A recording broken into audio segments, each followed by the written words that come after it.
السلام علیکم ورحمۃ اللہ نحمدہ ونصلی علی رسولہ الکریم اما بعد فاعوذ باللہ من الشیطان الرجیم بسم اللہ الرحمن الرحیم رب اشرح لی صدری ویسر لی امری واحلل عقدۃ من لسانی یفقہوا قولی۔ اچھا، صحیح بخاری میں ہم کتاب العلم پڑھ رہے تھے ماشاءاللہ۔ اچھا، لبنہ نے بھی جواب دیا، میں نے ابھی دیکھا ہے، وہ ظاہر ہے میوٹ پہ ہیں تو علم انہوں نے بھی لکھ دیا ہے۔ تو کتاب العلم ہم پڑھ رہے تھے، علم کے بارے میں جو احادیث بخاری میں آئی ہیں ان کا بیان ہے، اور وہی بات میں پھر ریپیٹ کروں گی کہ ایک حدیث میں سیکھنے کی بہت ساری باتیں ہوتی ہیں، لیکن ہمارے جو اس وقت ٹاپک سے ریلیٹڈ ہے وہ یہ ہے کہ علم حاصل کرنا، اور اس میں ہمیں جو مختلف طرح کے مسائل درپیش آتے ہیں یا علم کے بارے میں جو سوالات ہمارے ذہن میں آتے ہیں تو ان کا جواب دیا جا رہا ہے، اور باقی بھی کچھ ایسی چیزیں بیان ہو رہی ہیں جو علم سے ریلیٹڈ نہیں ہیں لیکن ظاہر ہے سیکھنے کی ہیں۔ تو کچھ ایسی احادیث جو ہیں وہ بار بار دہرائی بھی جائیں گی بخاری میں، ٹھیک ہے۔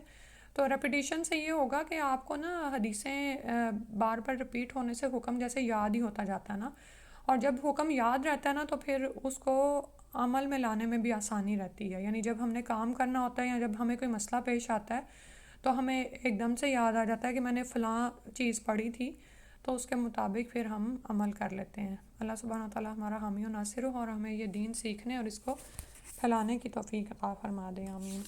درود پاک سے شروع کر لیتے ہیں۔ اللہم صلی علی محمد وعلی آل محمد کما صلیت علی ابراہیم وعلی آل ابراہیم انک حمید مجید۔ اللہم بارک علی محمد وعلی آل محمد کما بارکت علی ابراہیم وعلی آل ابراہیم انک حمید مجید۔ حدیث نمبر 88 ہے، حدثنا محمد ابن مقاتل ابو الحسن قال اخبرنا عبد الله قال اخبرنا عمر ابن سعید ابن ابی حسین قال حدثني عبد الله ابن ابی ملیکۃ عن عقبۃ ابن الحارث انه تزوج ابنة لابی احاب ابن عزیز فاتته امرأة فقالت انی قد ارضعت عقبۃ والتي تزوج۔ اتنا پہلے دیکھ لیتے ہیں، اور اس میں باب جو ہے وہ ہے باب الرحلتی فی المسئلتی نازلاتی۔ نازلہ کا مطلب ہوتا ہے نزول، یعنی کہ اتر آنا، تو مسئلہ یعنی کوئی پرابلم یا مسئلہ پیش آ گیا ہے جو اتر آیا ہے، تو یعنی کوئی مسئلہ پیدا ہو گیا ہے تو اس کے لیے الرحلہ یعنی کہ سفر باندھنا، سواری تیار کرنا، اور کسی یعنی کہ سمجھیں کہ کیا کسی مسئلے کا حل جاننے کے لیے ٹکٹ کٹائی جا سکتی ہے، بس کا سفر کریں، پلین پہ جائیں، جیسے بھی یعنی ایک شہر سے دوسرے شہر میں جائیں یا کسی ایسی جگہ پر پہنچیں جہاں پر آپ کو اپنے مسئلے کا حل ملے، تو کیا ایسا کرنا جائز ہے؟ یہ سوالات جو ہے نا میں بھی ہمارے لیے اب اتنے وہ امپورٹنٹ نہیں رہے، کیونکہ مینز آف کمیونیکیشن بڑے آسان ہو گئے ہیں، یا یہ کہ موبائل فون کال کرنا یا کچھ بھی مفتی کو کسی بھی وقت تنگ کرنا ہمارے لیے آسان ہو گیا ہے، لیکن ظاہر ہے احادیث اس زمانے میں لکھی گئی ہیں اور آج کے دور میں بھی اپلیکیبل ہیں، ٹھیک ہے۔ لیکن میں آپ کو یہ بتا رہی ہوں کہ مومن کا مال، اس کی صلاحیت، اس کا وقت، ہر چیز قیمتی ہے، ٹھیک ہے۔ تو کیا کسی مسئلے کا حل جاننے کے لیے سفر کرنا یعنی کہ اسراف میں تو نہیں آ جائے گا کہ وقت ضائع کر رہے ہیں، اتنی دور جا کے کسی مسئلے کا حل پوچھ رہے ہیں؟ نہیں، کیونکہ علم حاصل کرنا ضروری ہے اور مسئلے کے حل میں کامیابی ہے، نہ صرف دنیا کی بلکہ آخرت کی بھی، ٹھیک ہے۔ تو بالکل اسی طرح بیجا سوالوں کی اجازت نہیں دی گئی، لیکن جب کوئی مسئلہ پیش آ گیا ہے اور آپ کو اس کا جواب چاہیے، آپ کو نہیں پتہ، تو پھر اس کے لیے سفر کرنا کیسا ہے۔ ہم سے ابو الحسن محمد بن مقاتل نے بیان کیا، انہیں عبداللہ نے خبر دی، انہیں عمر بن سعید بن ابی حسین نے خبر دی، ان سے عبداللہ بن ابی ملیکہ نے عقبہ ابن الحارث کے واسطے سے نقل کیا کہ عقبہ نے ابو احاب بن عزیز کی لڑکی سے نکاح کیا، تو ان کے پاس ایک عورت آئی، فَأَتَتْهُ امرأۃ، تو ان کے پاس ایک عورت آئی، فقالت، تو کہنے لگی، انی قد ارضعت، ارضع مرضعہ، آپ نے قرآن میں پڑھا ہوگا نا، دودھ پلانے والی، تو وہ کہنے لگی کہ بے شک میں نے دودھ پلایا ہے، میں یعنی رضائی ماں ہوں، عقبۃ واللتی تزوجا، عقبہ کی اور وہ جو جس سے اس کا نکاح ہوا ہے، دونوں کو میں نے دودھ پلایا ہے۔ فقال لہ عقبۃ، تو عقبہ نے یہ سن کر کہا، ما عالم انکی ارضعتنی ولا اخبرتنی، کہ مجھے نہیں معلوم کہ تو نے مجھے دودھ پلایا ہے اور نہ تو نے کبھی مجھے اس کے بارے میں خبر دی ہے، اخبرتنی، تو نے مجھے کبھی بتایا بھی نہیں۔ فرقیبہ الی رسول اللہ صلی اللہ علیہ وسلم بالمدینتی، تو یہ جو پوائنٹ ہے نا، یہ ہمارے باب العلم سے تعلق رکھتا ہے کہ وہ سوار ہوئے رسول اللہ صلی اللہ علیہ وسلم کی طرف جانے کے لیے، مدینہ منورہ میں حاضر ہوئے۔ فسألہ، تو سوال کیا نبی صلی اللہ علیہ وسلم سے۔ فقال رسول اللہ صلی اللہ علیہ وسلم، تو رسول اللہ صلی اللہ علیہ وسلم نے فرمایا کیفا وقد قیلا، یعنی کیسے، کس طرح، کہنے کا مطلب یہ ہے کہ بریکٹ میں آپ دیکھیں، آپ کو ترجمے میں لکھا نظر آ رہا ہے کہ اب تم کیسے اس لڑکی سے رشتہ جاری رکھو گے، حالانکہ اس کے متعلق یہ کہا جا چکا، وقد قیلا، یہ بات تو کہی جا چکی۔ ففارقہا عقبۃ، تو عقبہ بن حارث نے اس لڑکی کو مفارقت دے دی، یعنی اس کو چھوڑ دیا۔ ونکحت زوجا غیرہ، اور اس نے دوسرا خامند کر لیا، ٹھیک ہے، یعنی انہیں مسئلہ پیش آیا، اور ظاہر ہے آپ یہ دیکھیں کہ عربوں میں یہ تھا کہ وہ لوگ اپنے بچوں کو گاؤں کے خالص ماحول میں بھیجتے تھے اور دودھ وغیرہ پلاتے تھے، اور وہاں پر رضاعی مائیں ہوتی تھیں، جیسے آج بھی یہ سلسلہ ہے۔ تو لیکن اس میں کیا تھا کہ اب وہ دونوں جن کی شادی ہوئی تھی انہیں ایک ہی ماں نے دودھ پلایا تھا، یعنی ان کے درمیان رضاعت کا رشتہ قائم ہو گیا تھا، وہ بہن بھائی تھے، ٹھیک ہے۔ تو جب ایک بات کہی جا چکی تو رسول اللہ صلی اللہ علیہ وسلم نے صرف اس ایک عورت کی گواہی پر فیصلہ دے دیا، کیفا وقد قیلا، ٹھیک ہے۔ تو اس سے یہ بھی پتہ چلتا ہے، ہم عورتیں جو کہتی ہیں نا کہ وومن امپاورمنٹ نہیں ہے اور یہ، تو آپ دیکھیں کہ عورتوں سے متعلق جو معاملات ہیں نا، اس میں عورتوں کی جو گواہی ہے اس کو اہمیت دی گئی ہے، ٹھیک ہے۔ اور باقی جو اس سے آج کل کے زمانے کے حوالے سے میرے ذہن میں ایک بات آ رہی تھی اور بڑی خطرناک تھی، کیونکہ ایک خاتون مجھے میسیج کر کے پوچھنے لگی کہ ان کی کسی دوست کے گھر نواسی ہوئی ہے اور بیٹی کا مسئلہ کوئی چل رہا تھا، تو بیٹی کمزور ہے اور ہاسپٹل والے اس کو گھر بھیجنے کو تیار نہیں ہیں، اور وہ اب اس کو اپنے بچی کو دودھ بھی نہیں پلانے دے رہے، یا پلانے دے رہے ہیں تو پورا نہیں آ رہا، اور وہ اس کو فورس کر رہے ہیں کہ آپ ملک بینک سے دودھ پلائیں، اور وہ لڑکی کہے جا رہی ہے کہ میں یہ نہیں کرنا چاہ رہی۔ تو میں نے کہا آپ پھر ان کو بتا دیں کہ بھئی اس میں ہمارے لیے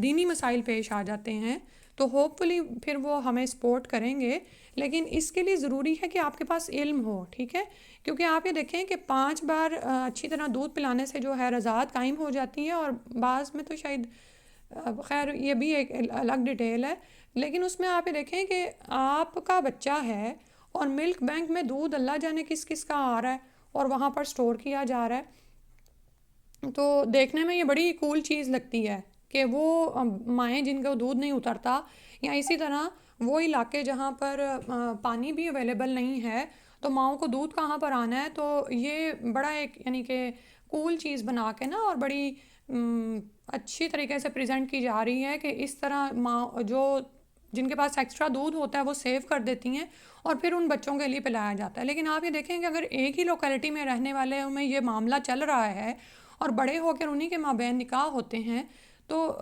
یعنی کہ رضاعت کتنی زیادہ خراب ہو سکتی ہے نا، تو اس چیز کا خاص طور پر خیال رکھنا ضروری ہے۔ اور بیک ہوم میں بھی ایسے ہونے لگا تھا، تو میں نے سنا کہ پھر وہاں پر باقاعدہ علماء نے اس کے خلاف فتویٰ دیا تھا کہ آپ اس کو کس طرح سے کر سکتے ہیں۔ پھر آگے ہے حدیث نمبر 89، حدثنا ابو الیمانی اخبرنا شعیب عن الزہری قال ابو عبداللہ، کا مطلب ہوتا ہے دوبارہ سے وہ روایت پیچھے جائے گی، وقال ابن وہب اخبرنا یونس عن ابن شہاب عن عبید اللہ ابن عبداللہ ابن ابی ثور عن عبداللہ ابن عباس عن عمر قال كنت انا وجار لی من الانصار فی بنی امیہ ابن زید وہی من اوالی المدینہ۔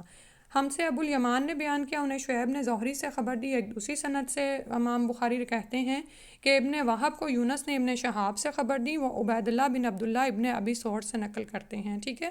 تو آپ یہ دیکھیں کہ حدیث کو کتنی امانت سے آگے پہنچایا گیا، اور دوسری سند اگر آئی ہے تو اس کو بھی پھر بیان کیا گیا ہے۔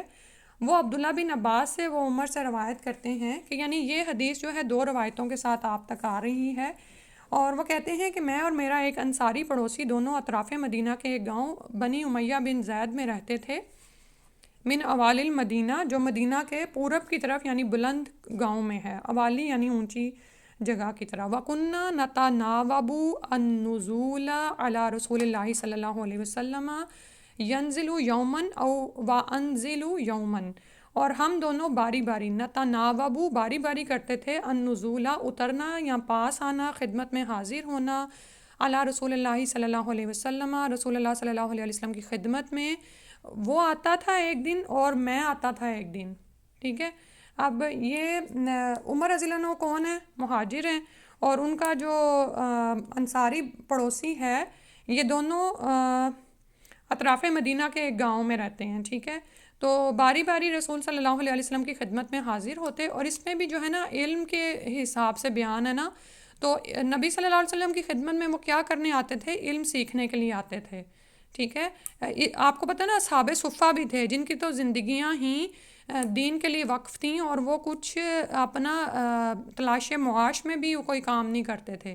ان کا کام کیا تھا کہ وہ صرف دین ہی سیکھ رہے تھے۔ تو کچھ ایسے لوگ بھی ہوں گے جو دین سیکھیں گے، اور کچھ ایسے بھی ہوں گے جو یعنی کہ ایک دن آئیں گے اور ایک دن پھر ظاہر اپنا کوئی کام وغیرہ کریں گے، ٹھیک ہے۔ اور اب یعنی اور اس میں جو ہے نا، اگر تو آپ یعنی مختلف اس میں چیزیں سامنے آتی ہیں نا، کہ اگر تو آپ کے معاش کی ذمہ داری کسی پر ہے اور آپ صرف دین کے لیے وقف ہو سکتے ہیں تو ہو جائیں، ادروائز معاش کی ذمہ داری بھی ہم پر آتی ہے، یعنی مردوں پر جیسے، اور ہمیں یہ کہا گیا ہے کہ دنیا میں سے اپنا حصہ نہ بھولو، تو وہ بھی کرنا پڑتا ہے۔ یعنی یہ نہیں ہے کہ انسان علم سیکھنے کو بہانہ بنا لے اور یعنی کہ اپنی ضرورتوں کے لیے مانگتا پھرے، ٹھیک ہے۔ تو یہ دونوں طریقے ہو سکتے ہیں۔ کچھ لوگ تو اپنے آپ کو دین کے لیے وقف کر دیتے ہیں، اور جیسے ہم دیکھتے ہیں کہ مریم علیہ السلام کی والدہ نے اپنے بچے کے لیے نظر ہی یہی مانی تھی کہ میں اس کو اللہ کی راہ میں وقف کر دوں گی، ٹھیک ہے۔ آج بھی بہت سی خواتین اپنی بیٹیوں کو یا بیٹوں کو دین کی راہ میں وقف کر دیتی ہیں۔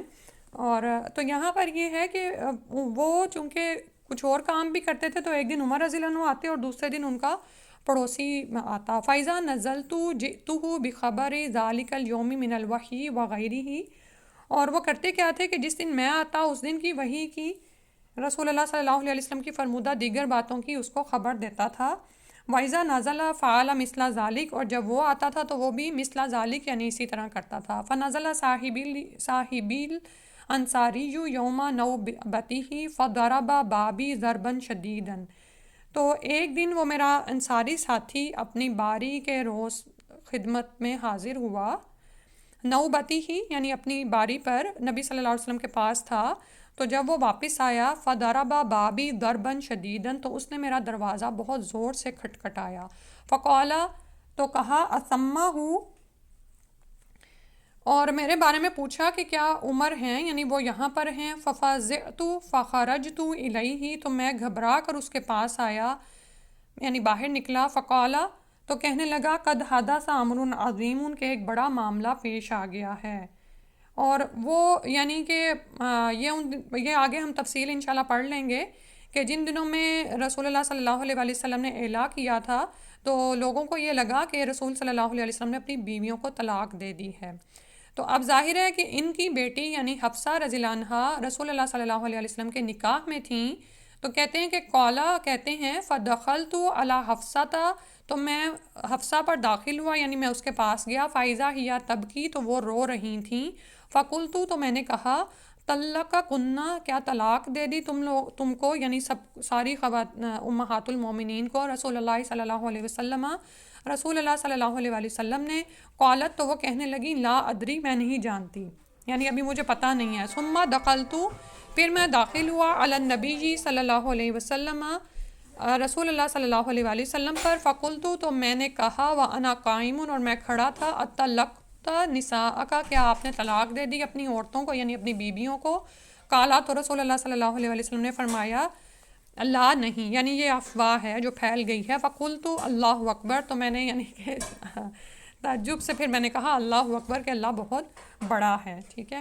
اور اس میں باب کیا تھا کہ بابو التناوبی فی العلم، کے علم حاصل کرنے کے لیے باری مقرر کرنا، جو میں نے آپ کو تفصیل پہلے ہی بیچ میں بتا دی ہے کہ ہر شخص اپنی اپنی حکمت اور جو بھی اس کی صلاحیت ہے، جو اس کے پاس وسائل ہیں، اس طرح سے یہ طریقہ اختیار کر سکتا ہے کہ وہ علم کس طرح حاصل کرے گا. اب لیکن اس میں آپ یہ دیکھیں کہ اگر وہ ایک دن پاتے تھے اپنے پاس علم حاصل کرنے کے لیے تو یہ نہیں تھا کہ دوسرے دن کے لیے وہ خود کو بہانے میں رکھ لیتے کہ ٹھیک ہے اب تو میں تو جا نہیں سکتی ہوں تو میں چلو آج کے دن کا میں نے کیا سیکھنا کہ آج کیا سکھایا گیا کیونکہ میں تو وہاں پہ ہوں ہی نہیں اور میں تو اللہ کو پتہ ہے ایک یعنی ویلڈ ریزن پہ ہوں کہ میں کوئی کام ہی کر رہی ہوں.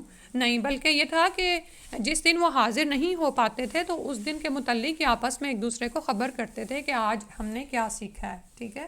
اور یہی ایک اچھے طالب علم کی نشانی ہوتی ہے کہ اگر اس سے کوئی کلاس مس ہو جائے یا کچھ رہ جائے تو وہ اپنا پیچھا والا کام مکمل کر لیتا ہے. بالکل اسی طرح آپ یہ دیکھیں کہ ہمارے لیے کتنی آسانی ہے کہ جب تم کوئی بات بھول جاؤ اور وہ بعد میں کر لو تو وہ آپ کے لیے ثواب میں اسی طرح لکھ دی جاتی ہے. جیسے شروع میں ہم یا بعض اوقات اگر ہماری عادت بھی بن جائے صبح شام کے اذکار کرنا یا رات کے اذکار کرنا لیکن پھر بھی کتنی دفعہ ایسے ہوتا ہے کہ ہم بھول جاتے ہیں تو جب یاد آ جائے اس وقت کر لیں. یعنی بعض اوقات تہجد کے وقت کی دعائیں ہم نے نئی سیکھی ہوتی ہیں. رسول اللہ صلی اللہ علیہ وسلم آل عمران کی آخری آیات کی تلاوت کرتے تھے یا اسی طرح وہ جو آتا ہے نا لا الہ الا اللہ آخر تک اور اس کے بعد جو دعا مانگو تو پوری ہوتی ہے. تو یہ کچھ چیزیں ہیں جو تہجد کے وقت کرنے والی ہیں. تو انسان کبھی کبھار بھول جاتا ہے یا اس کے پاس صرف اتنا ہی ٹائم ہوتا ہے کہ وہ نوافل ادا کرے تو دن کے جس بھی حصے میں کر لے گا وہ اس کی طرف اس کے لیے ثواب لکھا جائے گا. اسی طرح اگر آپ دین کی کسی محفل سے پیچھے رہ جاتے ہیں اور لیکن آپ اس میں جانے کے لیے بے چین تھے اور جو آپ کا چھوٹ جاتا ہے وہ آپ پورا کر لیتے ہیں تو ایک تو یہ کہ انسان کو خود بھی سینس آف اچیومنٹ ہوتی ہے اور وہ جڑا رہتا ہے. ٹھیک ہے. اور پھر یہ کہ اللہ کے ہاں اس کے لیے ثواب بھی لکھا جاتا ہے. ٹھیک ہے. اور سبحان اللہ جب انسان کسی چیز کو مستقل بنیادوں پر کرتا رہتا ہے نا یعنی آپ یہ دیکھیں کہ ایک جمعے کے بعد آپ دوبارہ جمعے کو یہیں پر ہی بیٹھ کے سیکھنا شروع ہو جاتے ہیں تو یہ سارا وقت جو ہے نا آپ ایک طرح کے جہاد میں ہی ہوتے ہیں. آپ کے لیے ثواب بھی لکھا جا رہا ہوتا ہے اور یہ صرف اس عمل کا نہیں کہہ رہی میں تمام اعمال کے لیے مومن کے لیے یہی ثواب ہے. سبحان اللہ. تو اللہ سبحانہ تعالیٰ ہم سے قبول کر لے کہ ہم بھی جب علم سیکھیں تو جس طرح بھی ہم سے بن پڑے ہم کریں اور خود کو یعنی بالکل ہی پیچھے نہ ہو جائیں کیونکہ بعض اوقات یہ ہوتا ہے کہ اگر آپ یعنی کوئی کلاس چھوڑ دیتے ہیں اور اس کو پورا بھی نہیں کرتے تو بعد میں کیا ہوتا ہے کہ آپ کا دل ہی رہ جاتا ہے. ہوتا ہے نا کہ کوئی کورس آپ نے بڑے جوش و جذبے سے شروع کیا لیکن اس کے بعد بیچ میں 1-2 کلاسیں چھوٹیں اور آپ کا بس دل ہی رہ گیا. تو آگے پڑھتے ہیں انشاءاللہ. حدیث نمبر 90 ہے. حدثنا محمد ابن کثیر قال اخبرنا سفیان عن ابن ابی خالد عن قیسی ابن ابی حازم عن ابی مسعود الانصاری قال قال رجل یا رسول اللہ صلی اللہ علیہ وسلم. اور اس میں جو باب ہے باب پہلے میں پڑھ دوں. باب الغضب فی الموعظۃ والتعلیم اذا رأى ما یکرہ. واعظ کہنے یا پڑھانے میں کوئی بری بات دیکھے تو غصہ کرنا. ٹھیک ہے. الغضبی غصہ کرنا فی الموعظۃ نصیحت کرنے میں والتعلیمی اور تعلیم دینے میں اذا رأى ما یکرہ جب وہ کوئی ایسی بات دیکھے جس کو وہ ناپسند کرتا ہے. ٹھیک ہے. ماؤں کے لیے بڑی خوشی ہے کہ اچھا چلو بچوں کو ڈانٹا جا سکتا ہے یہاں ٹیچرز کے لیے کہ اسٹوڈنٹس کو لیکن زیادہ نہیں. دیکھتے ہیں کہ کیا ہے. ہم سے محمد بن کثیر نے بیان کیا انہیں سفیان نے ابو خالد سے خبر دی. وہ قیس بن ابی حازم سے بیان کرتے ہیں. وہ ابو مسعود انصاری سے روایت کرتے ہیں کہ ایک شخص حزم بن ابی کعب نے رسول اللہ صلی اللہ علیہ وسلم کی خدمت میں حاضر ہو کر عرض کیا یا رسول اللہ لا قادو ادرک الصلاۃ مما یطول بنا فلان. یا رسول اللہ فلاں شخص اور یہ یہاں پر ان سے مراد معاذ بن جبل ہیں لمبی نماز پڑھاتے ہیں اس لیے میں جماعت کی نماز میں شریک نہیں ہو سکتا. اور ان کی وجہ کیا تھی کہ یہ دن بھر اونٹ چرانے کی وجہ سے رات کو تھک کر چکنا چور ہو جاتے تھے اور طویل قرات سننے کی طاقت نہیں رکھتے تھے. فما رأیت النبی صلی اللہ علیہ وسلم فی موعظۃ اشد غضبا من یوم اذ. تو ابو مسعود راوی کہتے ہیں کہ اس دن سے زیادہ میں نے کبھی رسول اللہ صلی اللہ علیہ وسلم کو واعظ کے دوران یعنی نصیحت کرنے کے دوران اتنا غضبناک نہیں دیکھا. فقالا تو رسول اللہ صلی اللہ علیہ وسلم نے فرمایا ایھا الناس اے لوگو انکم منفرون بے شک تم نفرت دلانے والے ہو. نفرہ ہے نا دوڑانے والے ہو لوگوں کو نفرت دلاتے ہو. فمن صلی بالناس فلیخفف تو جو شخص نماز پڑھائے لوگوں کو فلیخفف تو ہلکی پڑھائے. تخفیف ہوتا ہے نا ہلکا کرنا. تو یعنی ہلکی پڑھائے، طویل نہ ہو. اور فَإِنَّ فِيهِمُ الْمَرِيضَ وَالضَّعِيفَ وَذَا الْحَاجَةَ، ایسا کیوں کرے کہ جو مقتدی ہوتے ہیں ان میں بیمار، کمزور اور حاجت والے سبھی قسم کے لوگ ہوتے ہیں. ٹھیک ہے. تو اور یہ فرض نمازوں کے لیے ہے. ویسے تو ہم جانتے ہیں نا کہ جیسے رسول صلی اللہ علیہ وسلم نے پوری جو شروع کی لمبی صورتیں ہیں وہ ایک ایک رکعت میں پڑھی ہوئی ہیں، البقرہ، آل عمران اور المائدہ. تو انسان جب اپنی نماز پڑھے نا تو وہ جتنی بھی لمبی پڑھے، طویل پڑھے، اور اتنی طویل کہ رسول صلی اللہ علیہ وسلم کی نماز، میں اس لیے بتا رہی ہوں کہ اس سے آپ یہ مطلب نہ لیں کہ ہر وقت ہی مختصر نماز پڑھی جائے گی. رسول صلی اللہ علیہ وسلم کا قیام، ان کا رکوع سے اٹھنا، سجدہ، سجدے سے اٹھنا اور دوبارہ سجدے میں جانا، پھر بیٹھنا، یہ تمام جو ارکان تھے یہ ایک ہی طوالت کے ہوتے تھے. آپ امیجن کریں کہ اگر آپ صلی اللہ علیہ وسلم نے کسی رکعت میں سورہ البقرہ کی تلاوت کی ہے تو البقرہ کو پڑھنے میں کتنی دیر لگ جاتی ہے. ٹھیک ہے. بہت کم سے کم بھی اسپیڈ سے بھی ہم کریں تو 45 منٹس اگر حافظ کو لگتے ہیں، اور اتنی ہی دیر کا رکوع کا ہے، اور اتنی دیر سجدے میں رہنا، سبحان اللہ.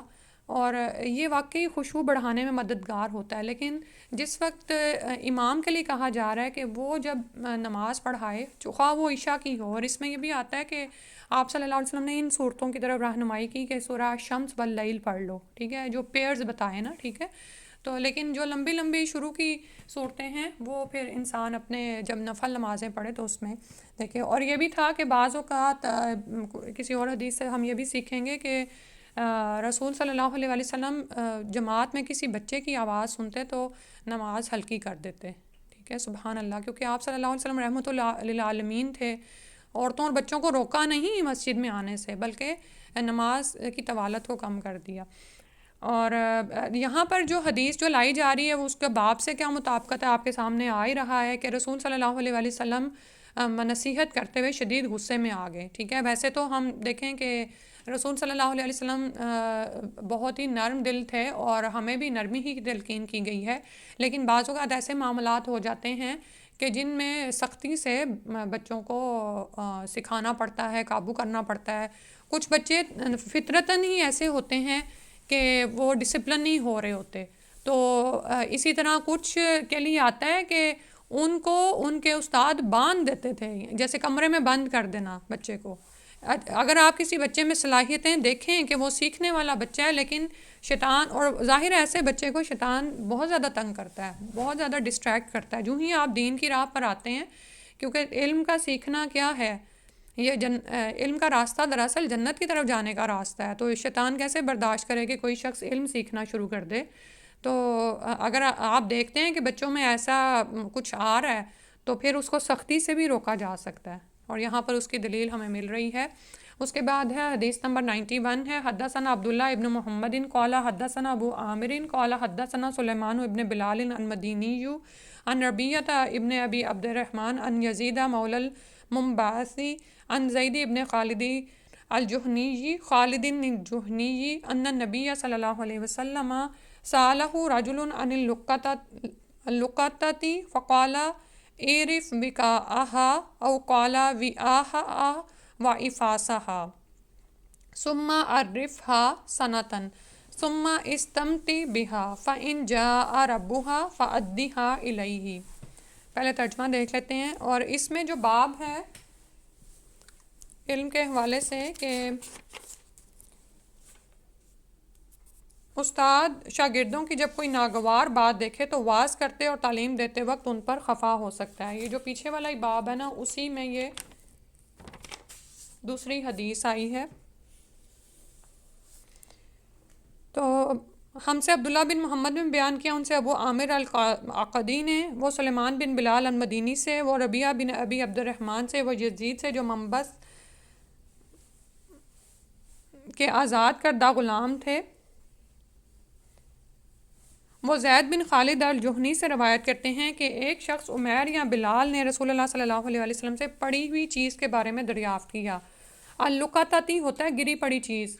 آپ مسجد جاتے ہیں، کوئی چیز آپ کو گری پڑی نظر آ جاتی ہے، یا ویسے بازار میں آپ شاپنگ کر رہے ہیں تو مال میں یا کسی فقالا، تو رسول اللہ صلی اللہ علیہ وسلم نے فرمایا، عرف وقاءہا، عرف پہچان، یعنی پہچان، تعارف سے یاد رکھیں، تعارف حاصل کر اس کے بندھن کا، یعنی وقاءہا ہوتا ہے جس میں آپ چیز رکھتے ہیں، کوئی بٹوا ہو سکتا ہے، کوئی پرس وغیرہ، او کالا، یا فرمایا اس کا برتن اور تھیلی پہچان لے، یعنی کوئی بھی جس میں بندہ چیزیں سیو کرتا ہے نا، پرانے زمانے میں وہ تھیلیاں ٹائپ ہوتی تھیں جس کو اب گروسری بیگز نے اس کی شکل چینج کر لیا، یا پرس وغیرہ ہوتے تھے لیدر کے یا جو بھی ہیں، تو کوئی بھی چیز ایسی ہے کہ جو بھی آپ کو گری پڑی ملی ہے تو اس کی پہچان کرائیں، یعنی اعلان کریں کہ ایسا کچھ ہے، کسی سے پوچھیں تمہارا کچھ گم ہوا ہے، پھر اس کو بتائیں، پوچھیں کہ اچھا ایسا ہے، وہ آپ کو بتائے بلکہ، ٹھیک ہے.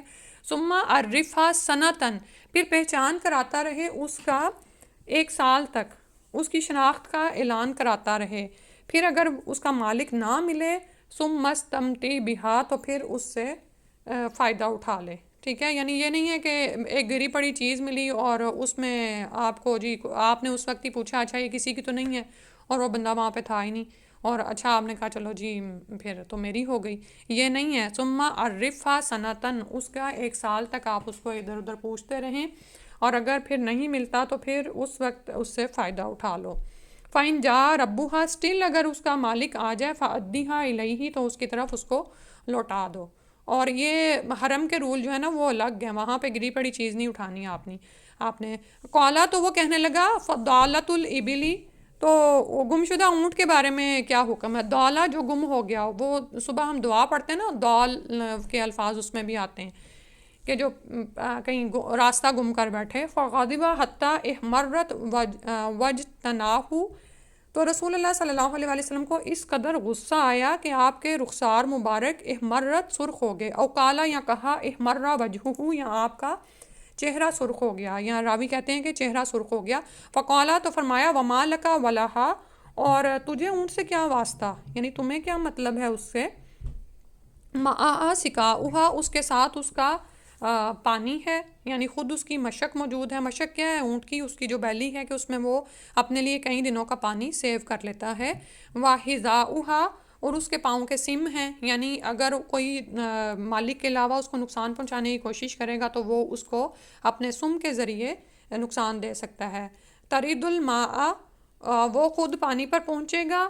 وتر الشجرہ، اور خود درخت پر چرے گا، یعنی اس کو تو بکریوں کی طرح چارہ ڈالنے یا کچھ ایسا کرنے کی بھی ضرورت نہیں ہے، درختوں کے پتے کھا لے گا اور پانی پر پہنچ جائے گا خود ہی. فذرہا، تو چھوڑ دو اس کو، حتی یلقاہا ربہا، یہاں تک کہ اس کا مالک مل جائے. قالا، تو اب وہ شخص کہنے لگا، فضالت الغنمی، تو گمشدہ بکری کے بارے میں پھر کیا ارشاد ہے؟ قالا، فرمایا، لکا او لاخیکا او للذئبی، کہ اس کے لیے پھر کیا ہے، وہ تیری ہے یا پھر تیرے بھائی کی. کس بھائی کی؟ یہ نہیں کہ اپنے پاس رکھ لو اور اپنے رشتہ دار بھائی کو دے دو، مطلب یہ ہے کہ اس کی بھی پہچان کراؤ اور اپنے بھائی تک پہنچاؤ، اور اگر نہیں ملتا ہے تو پھر وہ اس کو رکھو، یعنی اس کو چھوڑ نہیں دینا اونٹ کی طرح. کیوں؟ اولی ذیبی، کیونکہ اگر چھوڑ دو گے تو اس کو بھیڑیا کھا جائے گا، وہ بھیڑیے کی ہو جائے گی پھر، ٹھیک ہے. تو یہاں پر بھی ہمیں پتہ چلا کہ تعلیم دینے کے لیے اگر غصہ کرنا پڑے، اور بعض اوقات کچھ طالب علم ہوتے ہیں کہ سوال پہ سوال کرتے ہیں اور وہ پھر غور و فکر نہیں کر رہے ہوتے کہ ابھی میں جو سوال کیا ہے وہ نہ تو میری عملی زندگی سے کوئی تعلق رکھتا ہے، بس وہ بحث برائے بحث ہے، یا یعنی اس کی سینس بھی نہیں بن رہی ہوتی، ٹھیک ہے. تو نبی صلی اللہ علیہ وسلم اس بات پر غصے ہوئے، اور فی زمانہ آپ دیکھیں کہ یہ بات اتنی زیادہ بڑھتی چلی جا رہی ہے، اور اس کو کولنس سمجھا جاتا ہے کہ بچے بہت سوال کرتے ہیں، اور ہم عورتیں بھی اور اس میں جو ہے نا زبان کو کنٹرول کرنا، جیسے وہی پھر مجھے یاد آ گیا سورہ الکاف آج ہم پڑھتے ہیں، اور اس میں علم کے سفر کو کیوں روک دیا گیا صرف 3 سوالوں کے بعد، کہ موسیٰ علیہ السلام صبر نہیں کر سکے. تو موسیٰ علیہ السلام تو نبی تھے، اور ان کے سامنے تو جو ہو رہا تھا وہ ہم جیسا کوئی انسان میرا خیال ہے برداشت کرنے کی کیا طاقت رکھتا ہوگا، وہیں پر ہی خضر علیہ السلام سے جھگڑا شروع کر دیتا یا کچھ بھی. تو لیکن سکھایا کیا گیا ہمیں اس واقعے میں بھی کہ علم کے راستے میں صبر بہت ضروری ہے، اور جو سوال آپ پوچھنا چاہ رہے ہیں وہ ہو سکتا ہے اس کا جواب آپ کو کچھ ہی دنوں میں مل جائے، ٹھیک ہے، اگلی محفل میں مل جائے۔ اسی طرح حج کے بارے میں بھی جب حج کے احکامات اتر رہے تھے اور نبی صلی اللہ علیہ وسلم بتا رہے تھے تو ایک شخص سوال کرنے لگا کیا ہر سال نبی صلی اللہ علیہ وسلم، تو نبی صلی اللہ علیہ وسلم نے فرمایا کہ اگر میں ہاں کہہ دیتا تو تم ہی مشکل میں پڑ جاتے۔ تو ایسے سوالات جو کہ یعنی کہ انڈرسٹوڈ ہیں، یعنی ان کا کوئی ایسا سچ بس انسان اپنے اس کے لیے پوچھ رہا ہوتا ہے۔ اور یا پھر یہ کہ اب یہاں پر اونٹ سے کسی کو کیا معاملہ، یعنی کہ کسی کا اونٹ ہے اور تم اس کو گھر لے جاؤ، کیوں لے جاؤ بھائی، ٹھیک ہے، تو یہ غصے کا اس میں یہ بھی پہلو نکلتا ہے۔ اور بنیادی طور پر یہی بات جو بھی میں نے پہلے کہی کہ کوئی گری پڑی چیز مل جائے تو اس کا یہ مطلب نہیں ہے کہ کسی ایک بندے کو دکھائی کہ آپ کی تو نہیں ہے، آپ کی تو نہیں ہے، اور اس کے بعد اس کو استعمال کرنا شروع کر دیا۔ نہیں، یہ یعنی جو اتنی سختی برتی گئی ہے وہ اس لیے کہ انسان خبردار رہے کہ دوسرے کا مال غصب کرنا یا اس کو اس طرح سے ہتھیا لینا اس کی ہرگز اجازت نہیں ہے، ٹھیک ہے۔ اور پھر اسی طرح سے آپ یہ دیکھیں کہ جو احکامات ہمیں یہاں پر 3 چیزوں کے بارے میں مل رہے ہیں نا، اب علم کے حوالے سے تو جو بات اس حدیث میں وہ میں نے آپ کو بتا دی، لیکن اس کے علاوہ جو گری پڑی چیز کے حوالے سے احکامات ہمیں مل رہے ہیں اس کے لیے بھی بہت سارے احکامات ہیں۔ کبھی جیسے اب یہاں پر اونٹ اور بکری تو نہیں ہمیں ملتی، لیکن جس ادارے میں آپ کام کرتے ہیں وہاں پر آپ باہر نکلے ہیں، گاڑی کے پاس آئے تو کوئی پینسل پین یا ایسی چیزیں تھیں وہ پڑی ہوئی ہیں، گری ہوئی ہیں۔ اب آپ کہیں یہ تو گری پڑی ہیں، آفس سے باہر ہیں، لیکن ہیں تو وہ انہیں کی نا، یا وہیں پہ کسی کی گری ہیں، تو جائز نہیں ہے کہ آپ ان کو رکھیں۔ اور پین نے تو اگلے دن تک خراب بھی نہیں ہونا نا، یا یعنی فروٹ و یا جو کھانے کی چیزیں نا ان کا معاملہ پھر الگ ہے، ٹھیک ہے، لیکن جو کرنسی ہے، کارڈز ہیں یا ایسی قیمتی چیزیں ہیں، یہ انسان بلا وجہ ایسے ہی تو نہیں رکھ سکتا کہ مجھے تو گرا پڑا ملا تھا کہیں سے۔ آج اتنا ہی کرتے ہیں۔ سبحانک اللہم و بحمدک، اشہد ان لا الہ الا انت، استغفرک و اتوب الیک۔ اللہ تعالیٰ سے دعا ہے کہ اللہ تعالیٰ ان احادیث کو سمجھنے کی اور ان کے مطابق عمل کرنے کی توفیق عطا فرما دیں اور ان کو آگے نشر کرنے کی توفیق عطا فرمائیں، آمین۔ السلام علیکم و رحمۃ اللہ۔